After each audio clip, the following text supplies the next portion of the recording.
আজকে সকালে উঠেই দেখি আমার মা রেগে রণচণ্ডী হয়ে গেছে। এত কেন রেগে গেছে আর কি কারণে এত রেগে গেছে সবটাই আমি তোমাদেরকে বলবো। তাহলে চলো।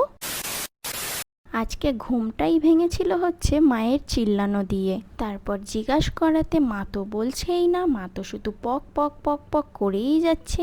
এতটাই রেগে গেছে যে কি বলবো, শুধু একটা কথাই শুনছি যে আমার সব আটা আজকে ফেলা। তারপর জানতে পারি আসল কারণ, যে এতটা আটা কেন ফেলা গেল সকাল সকাল।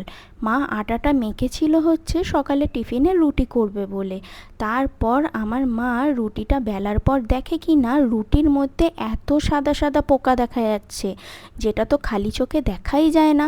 আমার মা ভাগ্যিস খেয়াল করলো। তোমরা শুধু আটাটাই দেখো, এই আটা দেখে কি কোথাও তোমাদের মনে হচ্ছে যে এই আটার মধ্যে এত পোকা থাকতে পারে? তাহলে কার দোষ বলো তো এখানে? এবার মাকে কি করে বোঝাই যে মা তুমি একটু শান্ত হয়ে যাও, আমি তো হেসেই যাচ্ছি, আসলে টাকা দিয়ে কেনার জিনিস তো গায়ে তো লাগবেই, ফেলে দিলে। তারপর মা গেল দোকানে, আমি সেই ফাঁকে একটু সকাল সকাল ছাদের হাওয়া খেতে চলে এসেছি, যেহেতু আজকে অনেকটা সকালে উঠেছি, তো খুব সুন্দর একটা হাওয়া দিচ্ছিল। আর এদিকে আমার বাবাও ফ্রেশ হয়ে নেওয়ার জন্য ব্রাশও করে নিচ্ছে।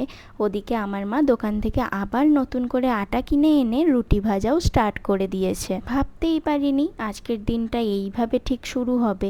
আর কি, মানুষের জীবনে রোজ না রোজ কিছু তো কিছু একটা প্রবলেম হয়েই যাবে। দেখো কাণ্ড, এত কিছুর মধ্যে আমি তোমাদেরকে আমার নামটাই বলতে ভুলে গেছি।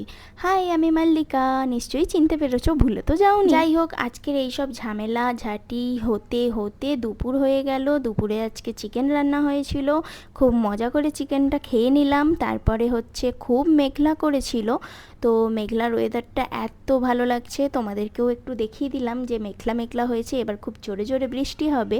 আর এদিকে দেখো লাকিকে, আমার লাকি আমাকে দেখছে যে এই দিদি ফোনটা নিয়ে সারাক্ষণ করেটা কি। যাই হোক, তোমরা সবাই ভালো থেকো, দেখা হচ্ছে নেক্সট ভ্লগে, টাটা।